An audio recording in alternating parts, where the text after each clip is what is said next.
question is, why do I love Vrindavan? But I have to say, very unfortunately, and it saddens me that I don't love Vrindavan. When I see my god sisters and other friends who actually have a taste of the bhakti, the deep bhakti that's here, and they relish staying in the holy dham, I'm actually amazed at them. And I look up to them. I respect that very much. My only qualification is that I can only bathe in the instructions of Srila Prabhupada. He tells us that Vrindavan is a sacred holy place where we can be inspired in our bhakti. And so I trust him on that, and I believe that. And that is my relationship with Vrindavan, is that I'm here on the trust of Srila Prabhupada.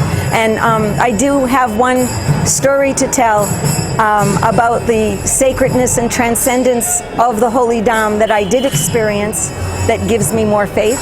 Under the Tamal tree here in the courtyard of Krishna Balaram Temple, the devotees were performing a drama for Srila Prabhupada, Rasagya, and a few other devotees, and they were great actors, very professional, and they were performing the Age of Kali, and Srila Prabhupada was sitting there on a rocking chair underneath the desire tree here, and I couldn't take my eyes off him.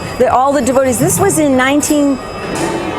what year was the opening? 1975, the opening of the Krishna Balaram Temple. So all the devotees were sitting on the steps around watching this drama in the courtyard. Prabhupada was there, and I could not take my eyes off of him. So I kept looking at him and looking at the actors, and the whole time, through the whole drama, Prabhupada had the ear-to-ear smile that we hear about. He was smiling the whole time and laughing and, very happy through this whole drama. And I started thinking, they're entertaining Prabhupada. They're making him laugh. They're making him smile. That's what I want to do. I want to entertain Prabhupada. I want to make him laugh at me. I want to make him smile and laugh at me. And I desired it so much that I actually went, I want to make him laugh at me. And I looked up, and I was just under the tip of the desire tree, like just like this. I realized, I'm under this. And I thought, I wonder if it really works. Because I had this deep desire, and I thought, well, I wonder if it'll work. So some months later, I was in Bombay, and before the big temple was built, I was there as pujari. The Radharasa Bihari was in a shack, a tin shack, and I was doing some pujari work there.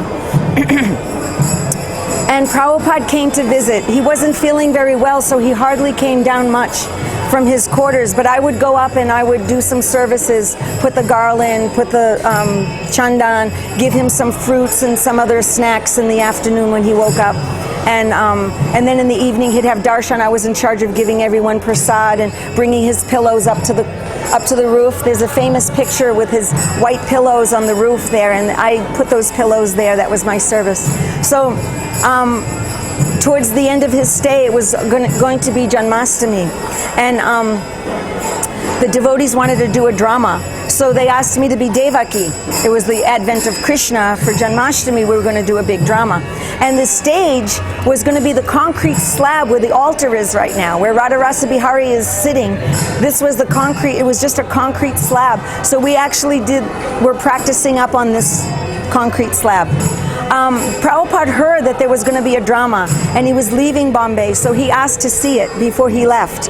So we did our dress rehearsal for him, and there were many, many Indians that came, many life members, and they were going to see Prabhupada off to the airport and watch this drama. So we performed the drama, and Prabhupada was in the audience, and I was saying my prayers as Devaki to him, and I'm dressed in the wedding sari and the wedding jewelry and all the makeup, and and then at the end of the drama, the devotees were doing kirtan like usual. But then I looked out, and Prabhupada was gone, and all the Indians are walking out. So I thought, Prabhupada's leaving for the airport. And I thought, Prabhupada's not well, and I'm leaving back for America soon. I may never see him again. I have to see him more, as much as I can. So I jumped off the stage, and I went running out the door. And Prabhupada's car was already going off. Now, many devotees would say how Prabhupada, when he walked, like through the airports, this experience also I had, he would walk through anywhere and he would like float, and he'd go very fast and smooth, and we would be running to catch up to him. This was a fact.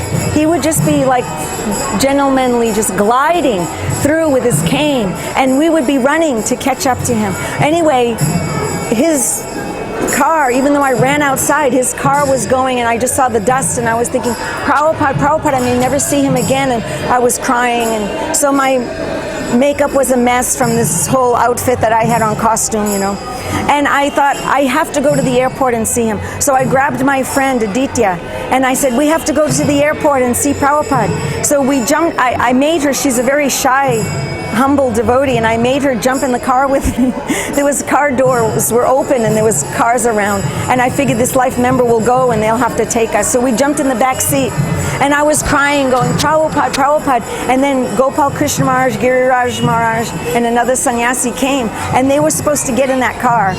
But when they saw me and I'm going, Prabhupada, Prabhupada, they just said, let her stay. We'll bring her with us. So they got in the front seat and we all went to the airport.